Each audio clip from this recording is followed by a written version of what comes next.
तुमच्यासाठी परत एक खास प्रश्न घेऊन प्रश्न आलेलो काय आहे. आहे बघा, 5 बगळे 5 मासे 5 मिनिटात खातात, तर 10 बगळे 10 मासे किती मिनिटात खातील? सर, हा 5 बगळे 5 मासे 5 मिनिटात खातात. हा. प्रश्न काय आहे? 10 बगळे 10 मासे किती मिनिटात खातील? हा. बगळे किती आहेत? 5 मासे किती आहेत? 5 म्हणजे 5 बगळे 5 मासे किती मिनिटात खाणार? 5 5 मिनिटात खाणार. कारण गणितातच दिलंय आपल्याला. हा काय दिले?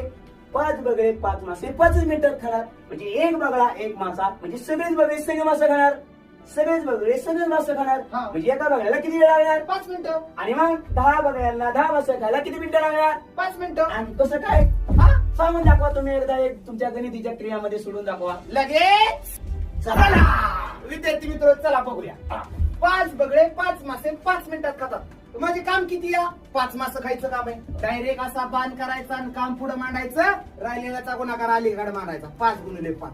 चला पुढे काय दिलंय? 10 मासे खायचं काम आहे, तर पुढे 10 मांडायचं, राहिलेल्याचा गुणाकार इकडे मांडायचा. 10 गुणुले आणि इथं काय वेळ दिलेला नाही म्हणून त्याला एक्स मारायचा आणि डायरेक्ट तिरकस गुणाकार करायचा आणि उत्तर काढायचं. चला काय होणार? 5 गुणुले 5 गुणुले 10.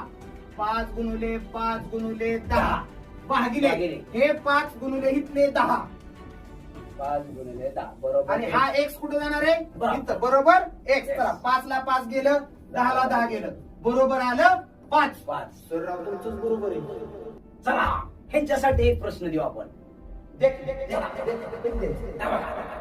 भावांनो सोडवा. तुमच्यासाठी एक खास प्रश्न.